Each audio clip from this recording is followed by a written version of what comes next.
Surely someone will notice.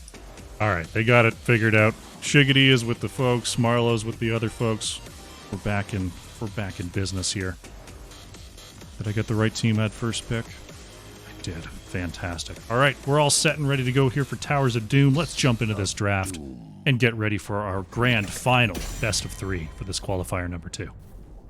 Go. Let's do it. You know how 30K did if they played in the previous one? They did play in qualifier number 1. I believe they got through. They lost in the third right? round. Third, fourth, yeah. Snargles, thank you very much for the follow. Welcome to the show. As we see Stitches removed here from 30K Violet. They must have heard something. They were watching. They heard something. Yeah, they saw what Shiggity did to him. There goes the Dahaka. There goes the Brightwing. Band's looking a little more standard here in our early goings. Did I get the teams on the red side? All right, yeah. ManChickens is back to the blue side here. 30K Violet is on the red side as we see Junkrat removed. And only one of the heroes banned means an instant Stukov. Yep, immediately taking the best hero in the game. Best hero locked in. I think Stukov is so broken. Like, Junkrat is good, Doc is good, I was gonna Stukov is ask, so OP. do you feel like Stukov with the new easy go and E build is stronger than Stukov's old reactive ballista spores build? Or do you feel like it's even enough and Stukov is just great? I think Stukov is just great, but you have the option to now be basically a ranged DPS with the E build. Okay. Yeah, I mean, I think it's kind of. I think it's like, so much damage. Yeah, I think it's like if they have dive, you need to take the activate at level 1 so that you can peel yourself. But if they don't, I think being able to go puddle build is just ridiculous when you're allowed to go it. It was making me want to pick up Stukov. I'm like, so I just press E, and it's like, yeah. Yeah. Like, oh, okay. Yeah. It even plays like a really satisfying. Like you get like a little like dopamine hit every time you hear the little bloop when you hit the tomb. Get the CDR reset. Oh, that's awesome. Yeah. Urel picked up early here by Porky along with that Lunara. Going back to that for ManChicken. Not too surprising there. Interesting to see a Urel so early, though. And we do see Hogger banned away. Yeah, it is a little bit weird. Too often. Yeah, I'm not sure if there was... I mean, I guess we'll find out if there's a specific reason for that or if it's just comfort for Porky. I'm a big fan of Urel. I think that oftentimes Urel is better than Blaze is in a lot of the games, but people still we still see a lot of prioritization on Blaze.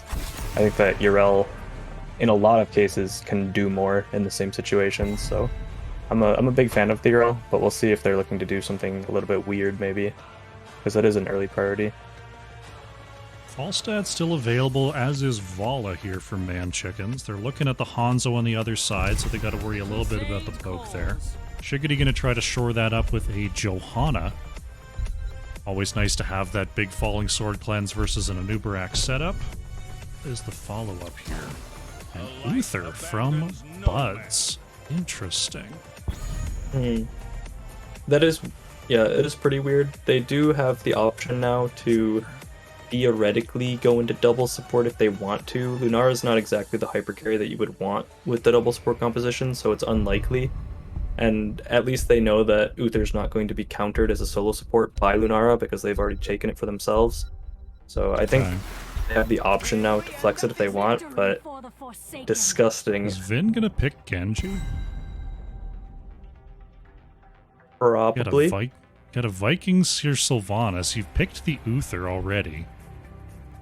This feels like a Genji, but we'll see what this last pick is going to be here from ManChickens. Yeah, they would have the D-Blade, D-Shield, which is an ancient combo that we see a lot of X-Strike lately on Genji, but we also don't see a lot of Genji with Uther, so yeah, there it is. Good call. So we've got the flying D-Shield Genji, we assume. Yeah, well, good most for hunting likely. Some Vikings, good for getting back and dealing with Hanzo, making Stukov's life a slightly more difficult, though Genji definitely does feel the womp of that big monster arm. Yeah, it's definitely going to come down to execution, because as good as Genji, Uther, D-Shield, D-Blade is, Vikings on Towers of Doom is extremely oppressive if it's played well. They do at least get that counter pick with the last pick with the Genji to try to hunt some of the Vikings in the early game and sort of slow down the experience lead that they can get. But once it gets to late game, Vikings also just scale extremely well at levels 13 and 16. So we'll see. I'd say the drafts are relatively even. Both comps are very, very different in the way that they want to play the game. So it'll be cool to see which team understands their win conditions a little bit better. Let's see how they do. Grand Finals begins. Game number 1 here on Towers of Doom. On the left in the blue, we have ManChickens. Porky is on Urel. Shiggity playing the Johanna. Vin is on Genji. ManChicken on the Lunara. And it is going to be Buds on the Uther. And on 30k Violet, we've got Epic Player playing all 3 Vikings. Panda Colada playing the Hanzo. Gunner will be playing the Stukov, Albatox playing the Sylvanas, and Marlowe playing the Anubarak. We do have a reactive Ballista Spores coming on out here from Stukov. Understandable with, you know, a Genji dive. Slowing him down a little bit would be pretty helpful. W build here for Uther. Scatter build for Hanzo. I was wondering if it was going to be the Stormbow, but instead going for the Scatter. Immediately they're looking to put some pressure on bottom. They do have the Anubarak as well as the Sylvanas, so they've got the Beetles and the Disables. But also immediately... Yep. It's good, we'd love to see that. Genji just stay in mid for the meantime, just going to harass some Vikings, help Urel out a little bit. Urel's double soak capability, I'm assuming it's going to be a Divine Steed on level 7, but maybe they're just going to lean on Genji to catch that mid soak to help out Porky a little bit on those rotations. Then, oh, okay, is able to... Marlowe going for the long burrow. Couldn't quite find it there, but nothing lost. Yeah, and the Shiggity on the Johanna will be fairly useful for stopping the push on the side of 30k. The Johanna with the blinds and the big pulls definitely helps a lot with the wave clear too, just to be able to kind of slow down pushes. Because that's basically what they're going to be doing through the early game, is just kind of seeing if they're allowed to defend either 3v3 or 3v4, while they allow the Genji to either kill Vikings like he's doing right now, or catch mid waves like he was doing previously. So they're kind of stuck in a 3v4 situation, so they're trying to just lose as little as possible on the side of ManChickens, and 30k is just trying to get as much siege as possible in the spot lane with the Vikings. Sappers are going to connect there. That's always a little unfortunate when one of those sappers runs into the gate, but it does take down the top tower. We see Vin coming in from the outside, going to try to punish Marlowe here. Nubrack starting to move away. Nice deflect. Is it enough? Vin actually has to get away. The scatter! Oh, Genji goes down. Shimada for Shimada. What's Shimada with you? Shikti is going to get caught out here as well. Going down to the poison. Nice double kill coming on through from the Viking squad from 30k Violet. Yeah, and since they have the Vikings, that's even more oppressive. Rotating the Genji out to try to get that, and then actually losing 2 members means that they're losing macro presence due to the Vikings everywhere, just passively, as well as losing their bot gate and getting more push on them bottom. So really, really rough. There's a big opportunity cost to going for those types of plays. If you're against Vikings, and any time that it fails, you lose so much more than the theoretical gain, even if you get the kills. So really, really rough here, the side of ManChickens in this early game, but not irrecoverable or by any means. Half a level of XP lead. Got our first altar phase coming on through here. Genji back to helping out that mid lane. Olaf going to go down here. Gunner trying to channel the bottom side. Looks like ManChickens. No shield glare. Came in, just the cooldown was just a little bit late there. So that's 4 shots here for 30k Violet. Looks like we're just going to have a trade on the top side between Urel and Baylog. So 2 for 1 here for the side of 30k Violet. Yeah, and you can tell how much ManChickens are struggling to defend right now, and things do get better for them at level 10. This is another situation where they really need level 10 to be able to fight and to be able to stop this. Without level 10, Genji, they just don't do enough damage with the heroes that they have. Genji especially, like, into Stukov in a 4-man. Stukov is the best support to have in these 4-mans. He just makes everyone basically invincible when you're together as 4. There's just like literally not enough damage output to kill them. Like, it's just like a numbers. There's like no amount of execution can compensate for that. So they need the level 10s to be able to actually get these kills in the 4v4. Marlowe scoping out that kill there in the bottom lane. Shiggity does go down here. Like you're saying, like you were saying in the early going, like, ManChickens knows they're going to be behind at this point.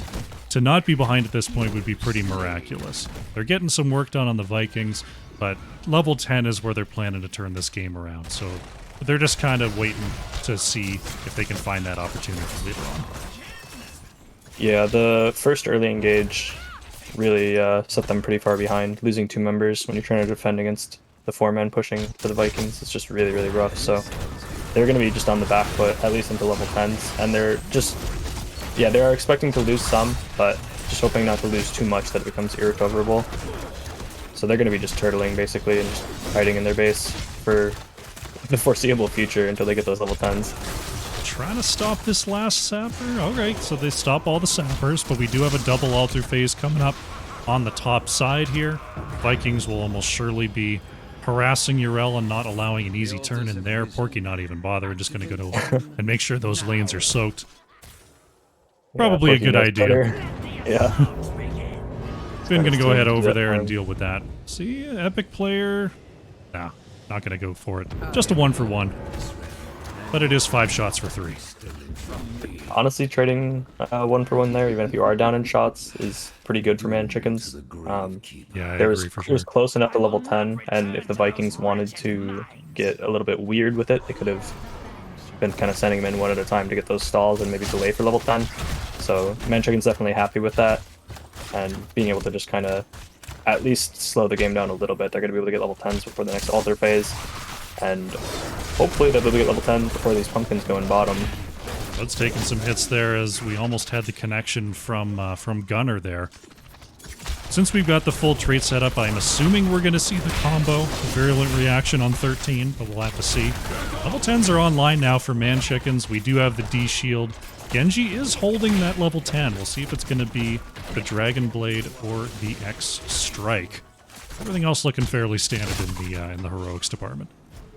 Yeah, I'd say the only argument for X Strike here is maybe at level 20, when you get the resets with X Strike, it might be better against the Vikings, especially having a lot more targets to hit. But I think that they might lose too much getting to that point if they do not go the Dragon Blade. So they're definitely discussing it right now. There's also, like, if you go D-Shield and then you leave the map with X Strike, it kind of feels bad. Yeah. So you got to watch out on the communication there. Yeah, they could lose before even level 20 if it's a risk. We got a single altar phase next. Right now we see 30k Violet threatening this left side sapper camp. Genji on the edge here is going to go for the Dragon Blade, so we're going to see the full fight. Panda Colada in some trouble here. Gets the Dragon Arrow out, but will go down. Uther in the Cocoon is finally able to bust on out of there. Marlowe is going to be caught, knocked back there by Porky, and Anubarak is down. But Epic Player managing to sneak the 5 shots on the bottom altar there for 30k Violets. A little consolation prize after losing 2. That feels so bad, though, for the side of ManChickens to... You finally hit level 10s and get your fight, and it looks like it's going so well. You get 2 kills, only for one little tiny Eric to steal away the shots from right under your nose. Feels, I guess, a little lukewarm. At least they won the fight, and Gunner maybe a bit overextended here, actually. Just disengaged, gone a bit far from home. No respect from Gunner there. Will go down. 25 seconds off the board. ManChickens, they've pulled ahead in experience here. Those hero kills, an extra 2,000 stacking up there, and pretty even on the minion count considering we're against the Vikings here. ManChickens have sort of found their way back into this game. Yeah, they've definitely stabilized a bit after that last fight, using their level 10s well, and the fact that they can win that fight now that they're level 10 just is a completely different game for them. They're probably wishing maybe that they had been a little bit more safe in the early game now that they've realized it, but I mean they can't turn back time, so they're just gonna have to play a little bit extra good now that they're in a position where they have the tools to be able to win fights. They're going to engage. They got even 13s now. Big Dragon Arrow comes on out. Cocoon as well. Can they find this kill into Shiggity? There goes Lunara. Johanna trying to back away there. It's going to be a self D-shield onto Uther, but I don't think it survives for long enough here. Uther does double back to allow Shiggity to escape. Vin takes a scatter arrow. There's a Stormbolt. Great deflect. Does Marlowe have the cooldowns? Oh. Nice stun. Oh! The end of the Impale connects. Poor Genji goes down in the stagger. And this looks like it could be another 5 shots here for 30k Violet. Yeah, ManChickens getting a little bit too overeager there. They did win that one fight, but that doesn't mean that they're allowed to be quite so far up without the vision over the gate. Hanzo had a nice arrow for the setup the engage, and when they need space to chase too, and being that far forward in the lane, there's nowhere to chase. They can't break through that wall and just, or they can't like go through the bot gate and just start fighting under the fort. So that's just a really bad spot for them to fight. They get ran down. And yeah, just a little bit overextended there, and falling even further behind now in shots. The game's going to get a lot more difficult now after that fight. Uh-oh, Shiggity and Buds have stepped right up here. Marlowe going to engage. Great Iron Skin, though. Just going to allow Shiggity to walk away. Vin going to step up there, but Panic Colada staying nice and healthy thanks to the bio kill switch. It is Virulent Reaction here for Stukov, so look for those big silence root combinations. As we see especially the continued defense down here. Especially strong with the Anubarak. It's a really good combo. The Anubarak with this AoE CC comboed into the Stukov is a very unfun combo to play against, especially because the Anubarak usually puts himself behind you when he burrows on you, so then you're just stuck body blocked in the puddle that roots you, and it's just a tough thing to live through. They do have the Uther with cleanse, so they have that, but we'll see if Gunnar can get any sick root plays with the Anubarak. Marlowe hunting once again there is going to get caught and move back. There's the reaction. But Johanna is going to get away here as we have 16 versus 16 and another triple altar phase. Sappers coming on through the bottom lane have to be dealt with here. It's still 20 seconds to the next altar, so I think ManChickens has the time to clear this and get in some kind of a position to challenge here. I think they're going to have to just look for a fight, but it's, yeah, Vin just goes in. He's going to get cocooned. Porky going to try to move up, is going to get pushed back. Dragon Arrow is going to connect on the backside. Vin is a little bit low. The D-Shield is out, but the Dragon Blade already spent. The Vikings are looking for a triple cap. Yeah. Epic Player is going to be stalled out on the right. Vin is trying to double back on the left. There's a nice interrupt there, but it is going to be a full engage. Baylog is the first to fall in this fight. Shiggity dropping in with that big falling sword. Vin and Porky a little bit low, but able to keep living. Panda Colada in big trouble there versus ManChicken. More shots onto the core from 30k Violet as Epic Player is just making life so difficult here for ManChickens. Yeah, that's the real struggle of Vikings, especially later on in the game on Towers of Doom. The only way to get any of the shots is to win a fight, but if you take a fight anywhere, you have 3 Vikings that can sit on every single cap. And maybe if Epic Player was just a tiny bit quicker, he could have actually stolen one of those shots at the start, but... Marlowe way in the back there was looking for an extra flank. Virulent Reaction comes out onto the Genji, but Vin high enough health to strike back here. Porky is in the back line trying to keep this fight going. Gunnar super low is going to get caught. Stukov is down. Lunara is broken out there. Another couple of kills coming on through for ManChickens, but the state of the map is just very, very difficult for them right now. Yeah, that was a really nice flank coming out from Porky on the URL. And then good follow-up from ManChicken on the Lunara to be able to get that kill on the Stukov there.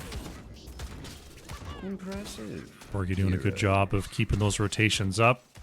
A little bit of a scare there in the top lane, but continues that rotation. While we've got a moment here, what do you think of this Anubarak level 13 talent? I picked it up admittedly accidentally this week, and then I started reading more into it, and I just don't really see it very much. What do you think the value is for Marlowe here? So that used to be kind of the go-to. I think Porky's out of here. Yeah, he's out. That used to be kind of the go-to when you'd go the W build, and it probably still is. You don't see W build all that often. He's got the 4 and the 7 talent for it, so he's got the CDR.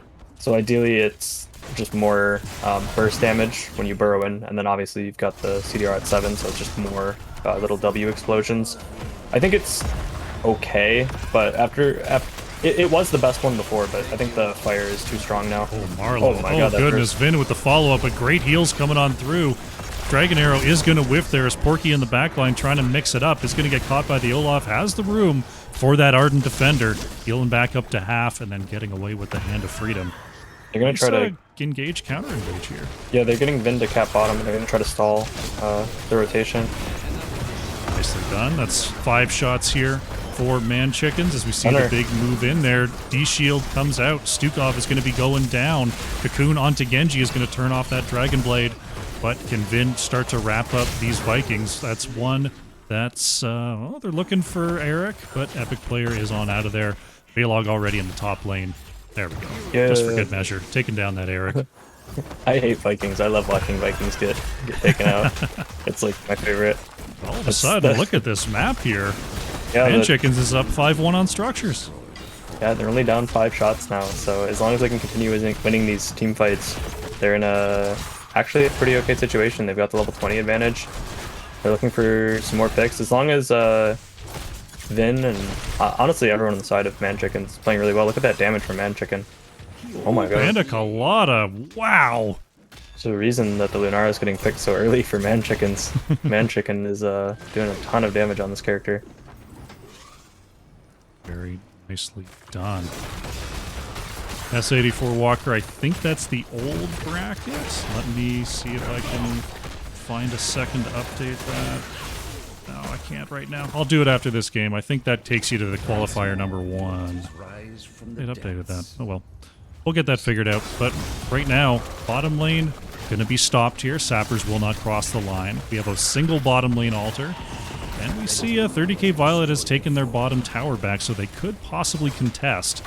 But right now, it's going to be a boss play for the side of ManChickens. And this just about evens up the shots. They're going to be just slightly behind. 1 shot behind, if my... Well, yeah, caster math is hard. That shouldn't have been that hard to think about, but... Okay, so, yeah, so... 1 shot behind. And so now it's just going to come down to an even team fight for the most part. Hanzo's not quite in range. And no, they don't actually even get in range to contest, so... They're actually ahead in shots now. On the delay. We've got 12 to 9 here. Will we see another major fight? The Vikings are starting to group up on the edge. They've got the Play It Again upgrade, so Epic Players all of a sudden becoming a little bit of a team fight threat here if we do see the Vikings start to group up. The map state, totally even. Just going to come down to whatever team can team fight better at this point. Genji on the edge is going to catch an Olaf before getting on out. Oh, Dragon Arrow! But the Swift Strike arrived in, a little bit earlier. Porky with the stun before. There's the Seraphim. Has to pop the Ardent Defender, though. This could be trouble here for Urel. Shiggity going in with a huge Heaven's Fury. That's going to be an Olaf. That's going to be a Stukov going down here. D-Shield Dragon Blade comes online. Epic Player coming right on back. This fight's going to continue. Oh my goodness, the Vikings get triple popped after Urel is taken down. Panda Colada is low, trying to trade out with Genji, but Genji is going to fall here. I love Vikings. The Vikings are back, by the way. Yeah. Yeah. Barlow is going to go down next. ManChicken trying to get on out of there as Epic Player is on the chase.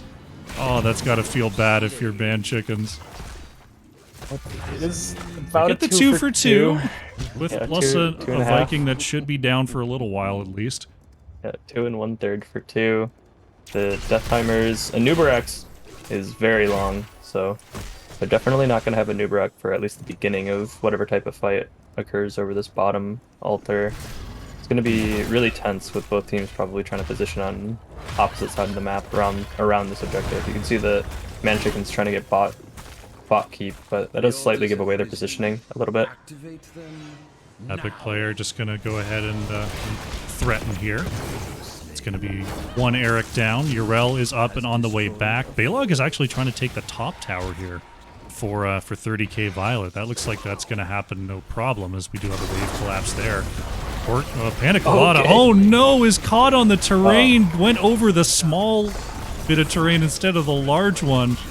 Now Silence Arrow comes out. It's going to force out a D-Shield, and that is Stukov going down. ManChickens, now with only 4 more shots required, are going to start these Sapper camps. Yep, so they're going to open up the win condition of sending 2 waves of Sappers down through bottom. It's going to be pretty hard to get them both in, both camps. They would need to get 4 of these in. We'll see if Yeah. they're able to, and we'll see whether or not they commit to that, or if they're going to look to get map pressure somewhere else, or if they're just going to try to force these in. They're going to definitely try. ManChickens might just try to dive into this zone and go for something crazy here.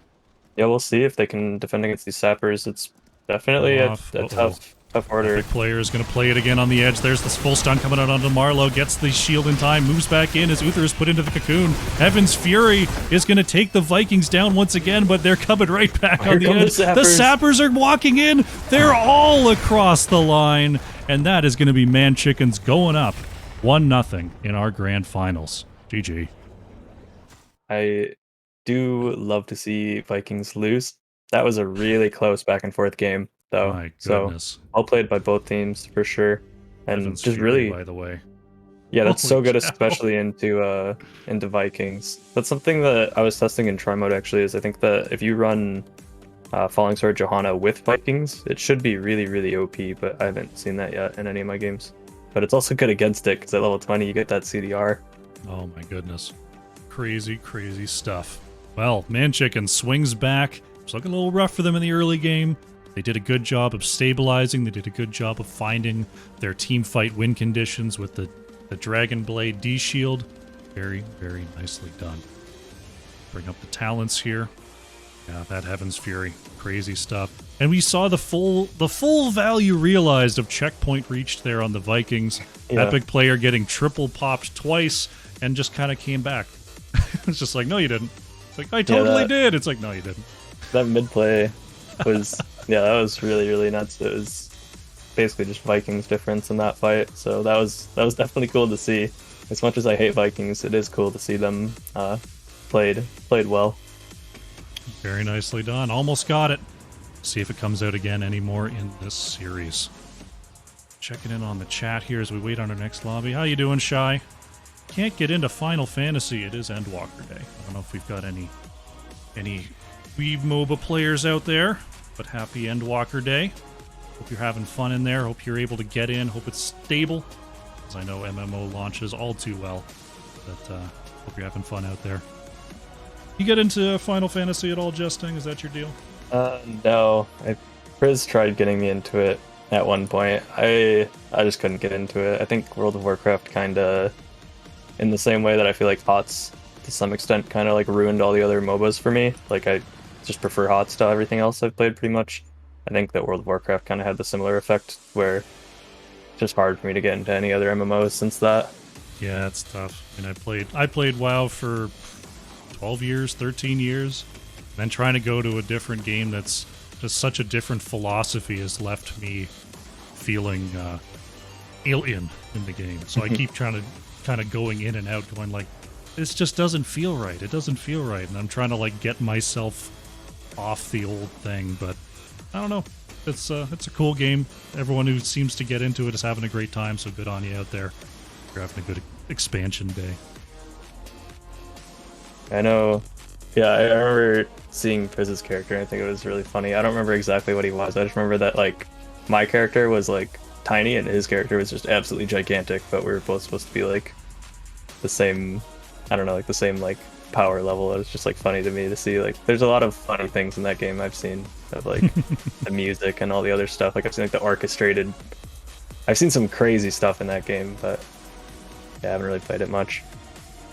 Yeah, it's interesting when you have a game that kind of turns a blind eye to like copyright breaking stuff, because like all the bards and stuff, like they're totally playing DMCA music. Yeah, but it's not something that they just. It's almost like a plausible deniability coming out from Square Enix. Whereas like Warcraft would never ever in a million years allow that, because they would just get sued into the ground. But oh, we have our next lobby. We get a Tomb game. Yes. Oh, nice. Yes. And Tomb probably won't have Vikings. I'd say that one Vikings game is enough.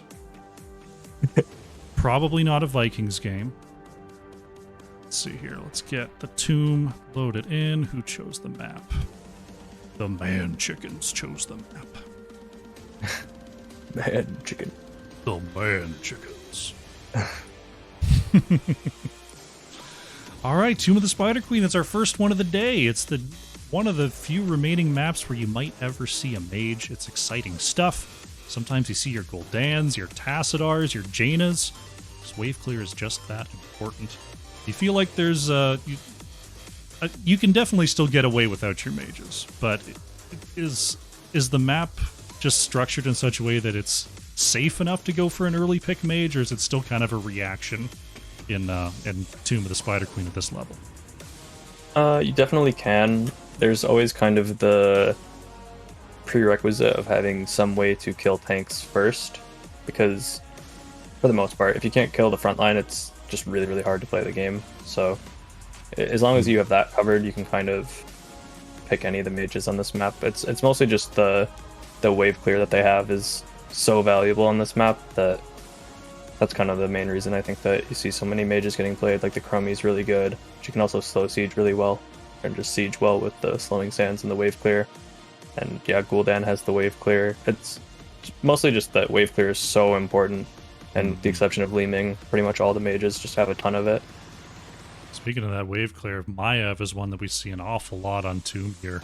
I'm wondering if it might actually sneak into those early bans, being such a force here. Yeah, it might. We did see the Maiev on Sky Temple earlier that looked pretty scary, so maybe there we'll was any see. problem coming on in with that one. Looking Yeah, it was really good, and that was an spooky. open map, and Maiev still looked really good. This is a very tight map.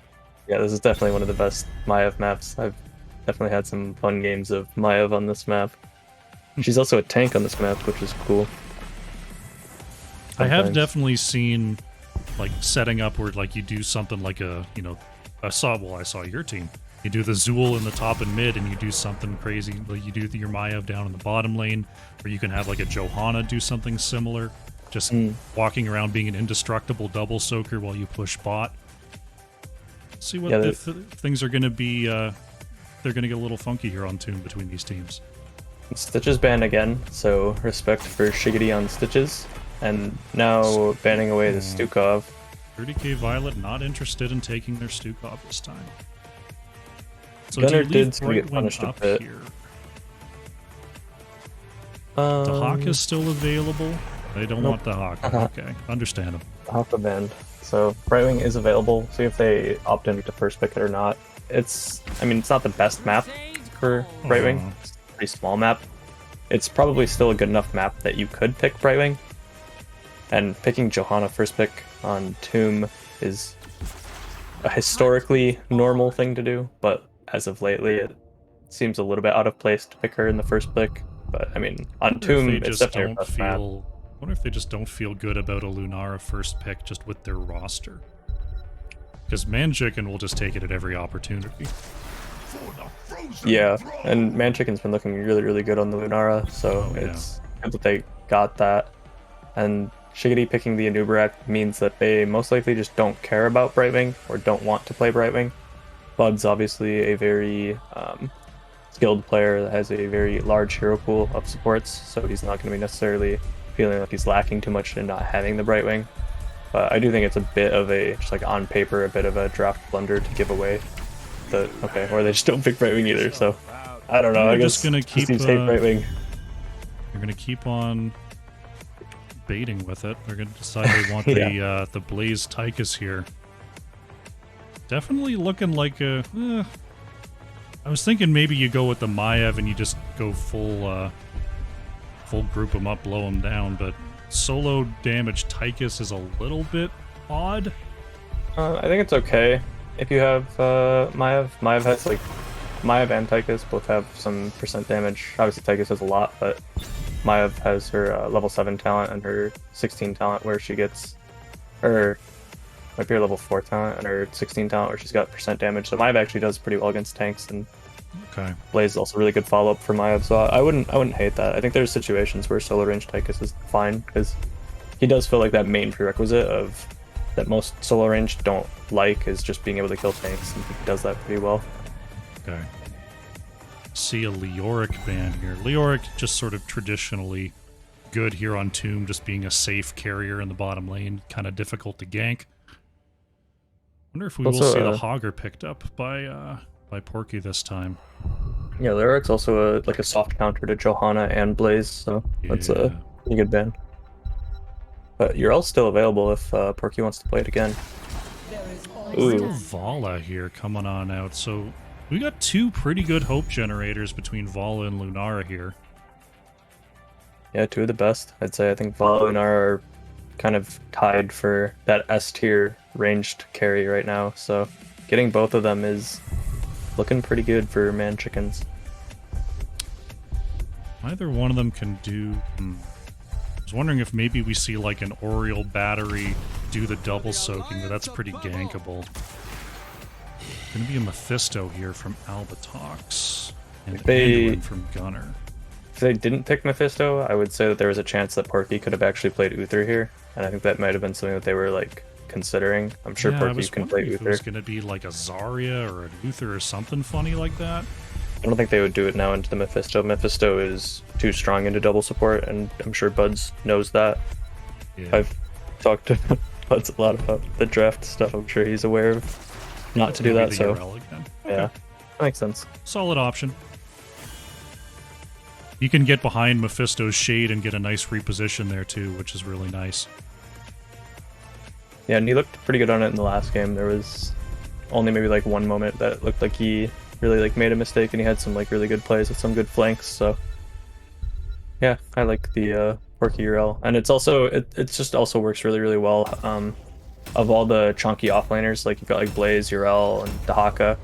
Urel kind of is the most independent out of all of them, and I think that kind of works better in a team comp like this, where they have the two ranged that kind of want to play the fight probably a little bit split up, especially against Mephisto. You don't want to be like really grouping too hard, whereas like a Blaze would want people to group for bunker and stuff like that, whereas Urel doesn't care about that. She just kind of does her own thing. Yeah, the peel is a little bit better than something like a Hogger as well. Yeah, so you get that value too. All right, well, ManChickens going with the solo Oriole to try to close it out here. 30k Violet, and try to keep their tournament lives alive. Let's jump on in here. We are in for game number 2, possibly the final game here in our grand finals. On the left in the blue, we have ManChickens. Vin is on the Vala. Buds is playing Oriole. Shiggity on Anubarak. Porky on the Urel. And ManChicken on the Lunara. And on 30k, we've got Albatox playing the Mephisto, Epic Player playing the Blaze, Marlowe playing the Johanna, Gunner playing Anduin, and Panda Colada playing the Tychus. Alrighty, here we go. Game number 2. We've got W Quest here for Vala. Understandable when you're not your solo damage. You can do something like that to help out a little bit with the wave clear. Just get some nice spread damage. Porky getting a little bit of value there on the side, just trying to own that. Bud's just going up and hitting E because that's awesome. Porky gonna get a little reposition there onto Gunner. Nice follow-up coming in from Shiggity. Body block is in, but it's actually gonna be Vala going down there. The buzzing from Albatox on Mephisto is too much. They do eventually get the Anduin, so it is gonna be 1 for 1. Albatox is getting big value here. What build is this? Okay, this is Lightning Node. Yeah, well done by Porky Love there to build. Yeah, same. I think that's his best build. Oh goodness, ManChicken is just making life really difficult here for 30k Violet. Wow, nice job by Tychus. Shiggity trying to get away. Albatox takes the coin flip. Didn't quite get it. Yeah, that was pretty close by Shiggity there, just barely getting away. And nice heal by Buds. One thing is Oriole, while they don't have a double support composition, Oriole kind of forces you to play similarly to if you do, because every 4 seconds you need to kind of be grouping for heals. And so Mephisto, as the game progresses, Mephisto is the best at punishing that, so we'll see. It kind of happened there at level 1, and we'll see as the game progresses if the Mephisto is able to get a ton of value against the Oriole solo heal. Goodness, Anduin taken down right at the gate there once again. Shiggity getting out with just a sliver of health there. It is the Nerubian armor on level 1 for Shiggity, so that will definitely help out when the main retaliation damage is possibly coming in from Mephisto. Yeah, it's especially good too with the rest of his team composition. Once it gets later into the game, he's not really going to be burrowing in much, or at least he probably shouldn't be without getting punished. Most likely he's going to be playing a lot more of like a peel playstyle, where he's mostly just summoning beetles and throwing Qs out to slow everyone down, and just mostly peeling. So being just able to stand in the front a little bit better is definitely important. ManChicken is just living on the right side of the map right now. Just saying, you know what? I can outrange your Tychus, and you can't respond as quickly on the damage with the Mephisto. I'm just going to be over here, and I'm just going to make your life hard. Nice job there by ManChicken and just really flexing that early game advantage. Now they've got a bruiser camp walking right up to the wall. Oh, Shady got a burrow away, but he'll probably be okay. And now you're going to see most likely Oriole and Vala just kind of start moving around the map with, unless they look for the bot camp, they're going to most likely just look to start setting up siege pretty much everywhere, anywhere they want, and it's going to be really, really hard to challenge them until they get ultimates online for the side of 30k. Well, they're going to step up there, try to dissuade any of that siege from going on. You see Mephisto and Anduin, an unlikely pair, trying to deal with that bruiser camp. As we move on down to the bottom lane, and I lose my connection for half a moment, and we're back. Man, I don't know what these drops are tonight. We are back. Alright. Looks like Vin and Buds are going to... They were considering going for bot. They didn't get the kill onto Epic Player, and they've just decided to turn around. I kind of thought they were going to stick around and get the Giants out, but they decided against it. They've got to clear out the Knights in the mid lane. Knights are pressing forward here. So Lunara clears out the top and comes on through to the mid. Blue Web Weavers did get converted here, so those are going to be helping out here. Albatog's getting some good damage onto Vin as Porky jumping right into the backline here. Epic Player, was able to squeeze away there. That was looking like a possible pin there. But here come the Blue Web Weavers. Very early in the game, so they're not terribly powerful. But the siege priority has definitely been there on the side of ManChicken, so maybe these will get more value than your normal 4-minute Web Weavers. Yeah, they probably will, especially with how they're splitting. They're doing a 1-3-1 right now with the Vala, Oriole, and Nubarak just pushing mid. Mephisto is really good at defending against large groups of people, but if they were to group as 4, it would be even easier for Mephisto to defend. So pushing in here with just 3 is probably a good choice, especially when you have Lunara, who's winning the 1v1 really, really heavily in the top lane against the Tychus, and Urella, who's going about even, but getting some push in the bot lane as well. Yeah, I mean, Panda Colada, just no opportunity to really step up here without that Odin.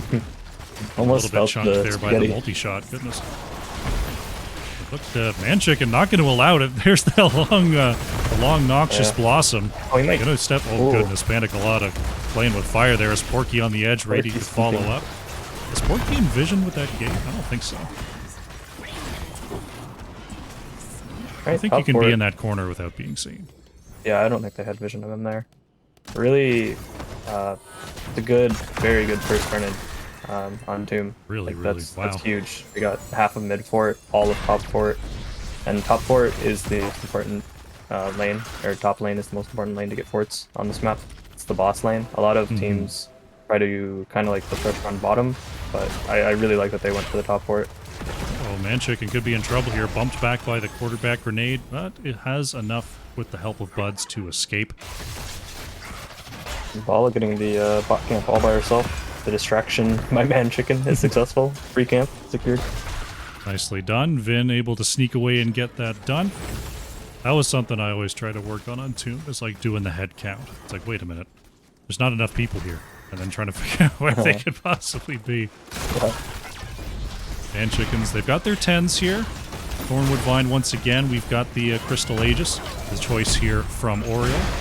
Nice grenade coming on out from Tychus on the reposition. Shiggity in deep. Panda Colada is sent away though by Buds. Very nice detainment strike as the strafe comes on through from Vin.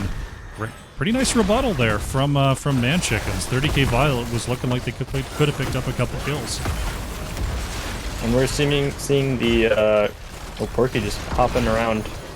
Yeah, we got the reset on 7 here from Urel this time. As Johannes put in the cocoon, the rest of the team is going to be forced away.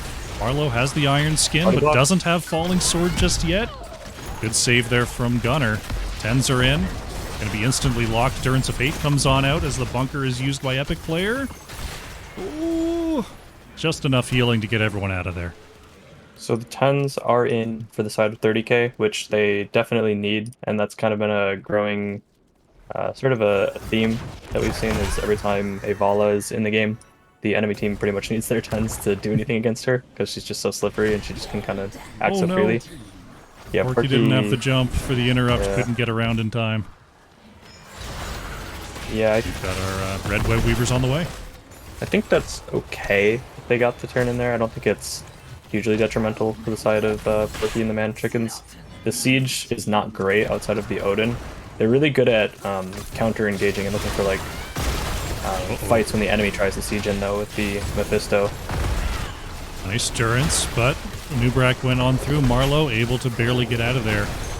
Walked in front of that fort. Uh-oh. Falling Sword Light Bomb is going to connect here. Double stun, but it's onto that front line. Shiggity and Porky going to be just fine as the cocoon comes out onto Mephisto. Oh. Everyone is so low. Look at that. It's a triple kill. Gunner is low, and we see the Mario bounce onto Anduin. Albatox is going to fall. That's an ace there for ManChickens, and they're going to get the free defense. A huge vine by ManChicken. I don't think I've ever like thought that before. Like, oh wow, look at that gigantic Thornwood vines. But that was a huge vine. It hit like all of them into the W, and I think he might have queued on top of it. He just like half shot their whole team. That was ManChicken's really, really scary on Lunara. Buds is soloing mid fort right now. Oh no. Run, Buds.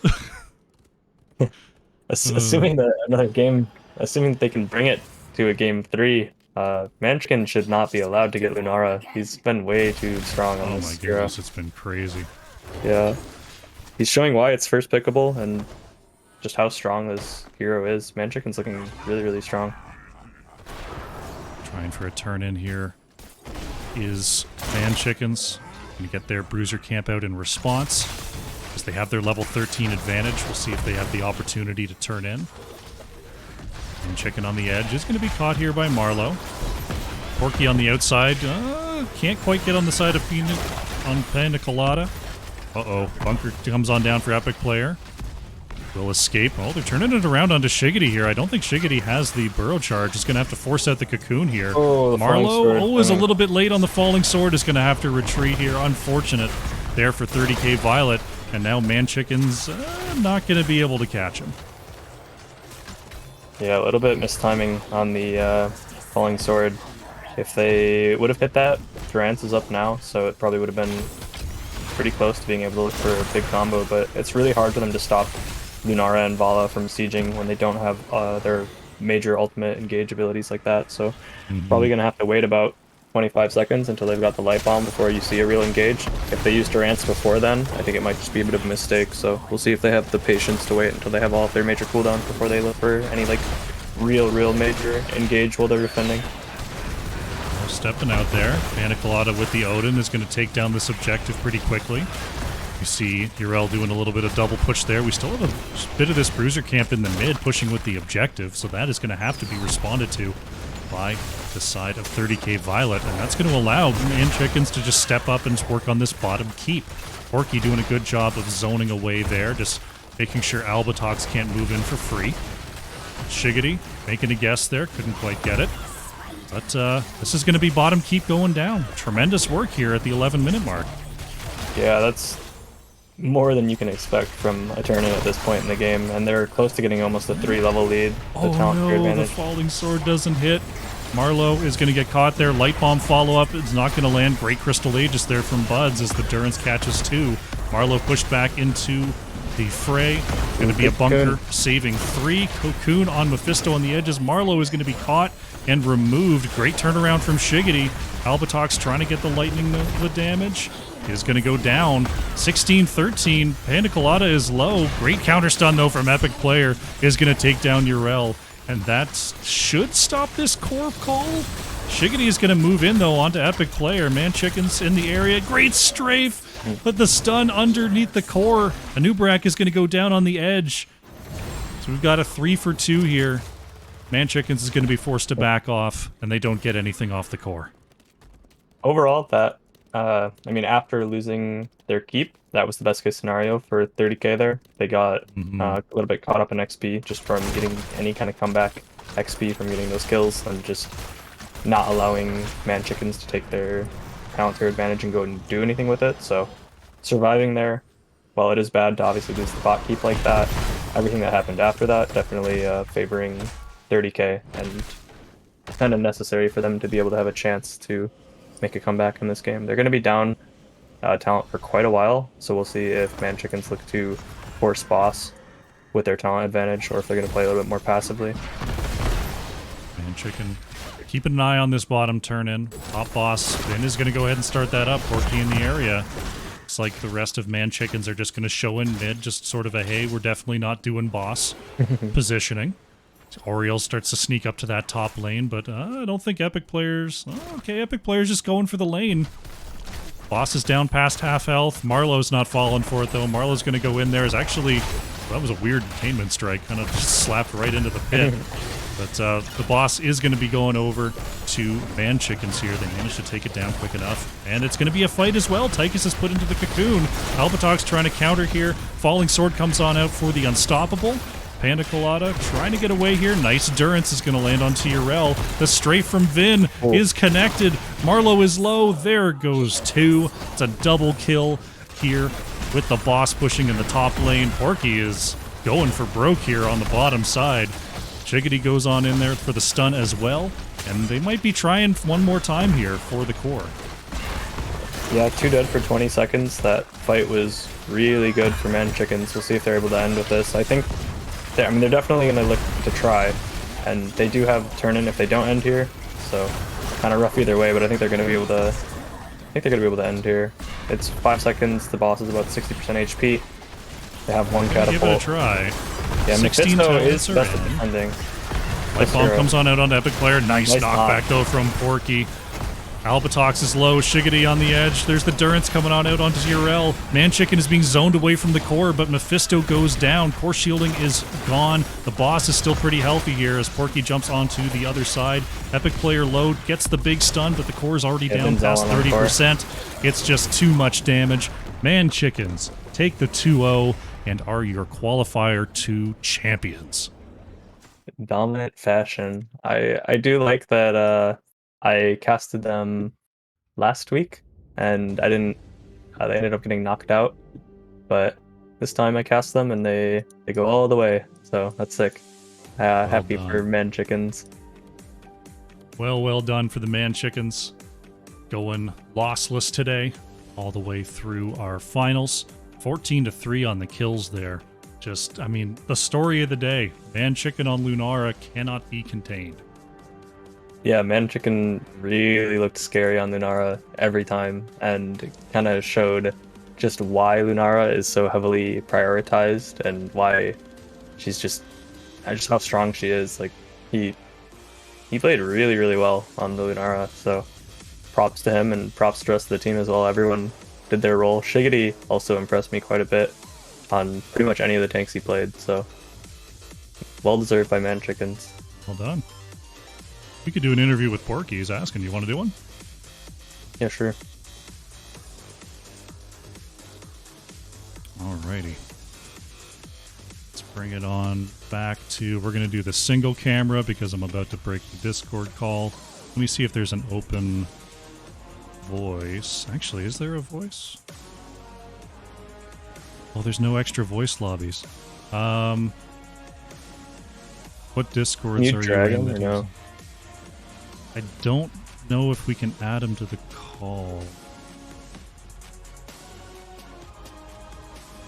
It's asking where. Jeez, where can we do this? Are you in the NGS Discord? I'm not sure. I don't think Here, so. let me send you an invite real quick. Maybe? They've got like 1 million voice channels. Oh, I am in this. I'm in like 1 billion Discords. So. Alright, go to the NGS Discord and go to Lobby 2. I'll see you there in a sec. Alright.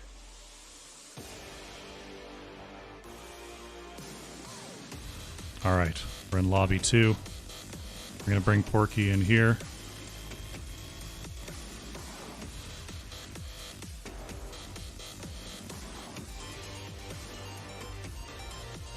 Keep an eye on that.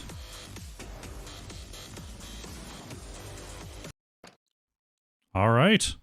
We're joined by Porky. Congratulations on the win. Thank you. Very nicely played today. Coming in lossless. got some redemption there versus not fans. Got to feel good there in our first round. We didn't play them last time, if I remember you didn't? correctly. I thought you did. We lost to Wild Heart Omega last time in the semis, and we didn't get to play them in the finals. We were on the opposite side of the bracket. That was it.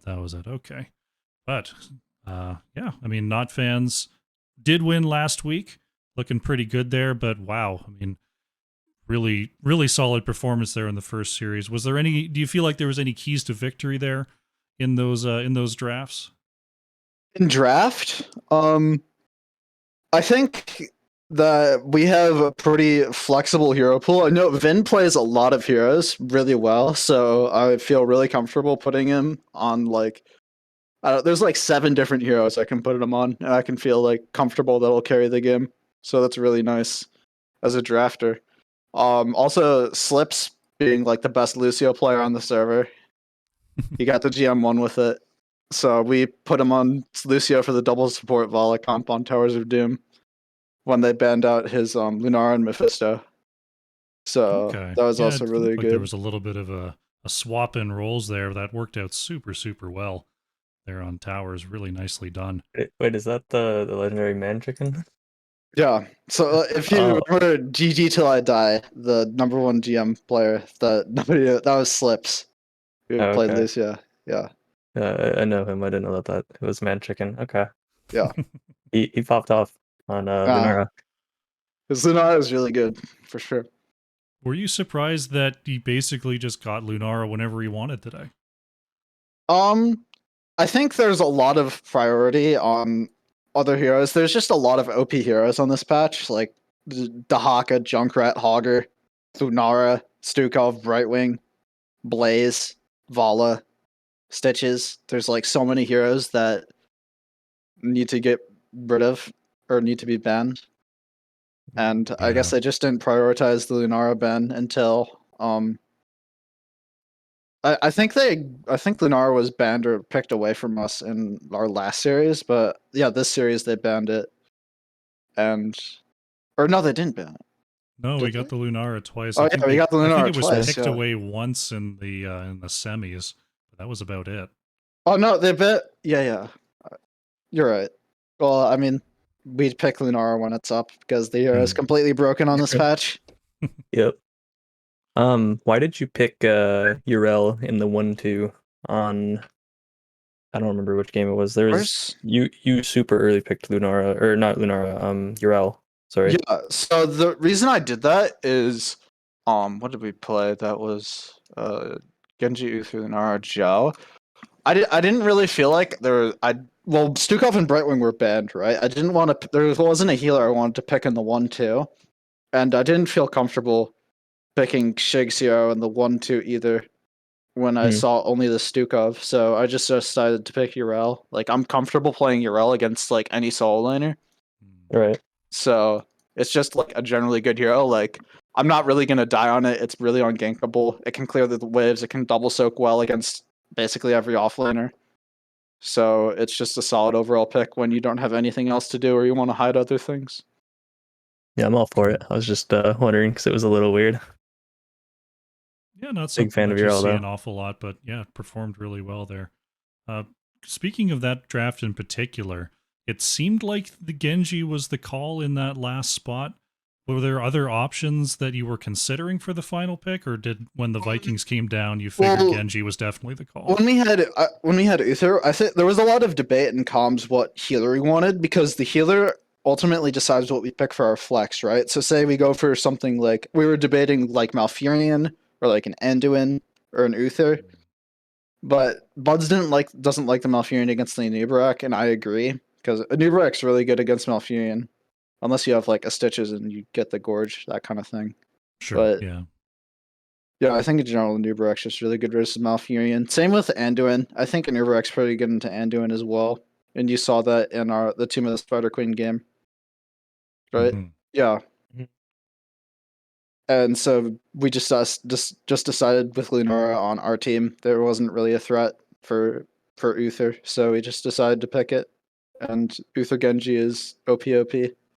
So yeah, it's good for hunting Vikings as well. It did definitely do that. Was that, I don't know, like 6 Viking kills in the first 4 minutes or something like that? Yeah, Vin is an extremely good Genji. Yeah, doing some absolute work up there. Really nicely done. Yeah, so congratulations on the Qualifier 2 victory here.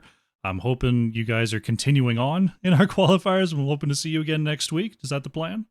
I'm not sure. We'll have to discuss it with the team, but I personally would like to play in the next qualifier just to get some practice. I know B Kid is our usual player, Mhm. so and Buds was subbing for us, so I think it'd be good to get some more practice in with B Kid in the next qualifier, so we're prepared for playoffs. But that's at least my hope. I'm not sure what the other guys want to do. All right. Well, hopefully you get the team together and we see you again next week. Congrats again on the win. Are there any shout outs you'd like to make before we close out? Um, I would like to shout out to you, Crush, obviously, for following us through the entire way. I really appreciate it. Uh, shout out to Justin for loaning me Buds instead of playing League with him. I appreciate that as Oh, well. you're welcome. Um, I'll shout out my Twitch channel, twitch.tv/GGPorky. I stream pretty regularly, almost every day, and twitch.tv/Shiggity as well. Our tank player for today, he streamed the POV of our matches, and he's streaming after. So yeah. Fantastic. All right, Porky, thank you so much for coming on by and talking to us. And hopefully we'll see you again next week and possibly again in our big playoff tournament. Oh, thank you. Appreciate it. Later. Have a good one. GG's.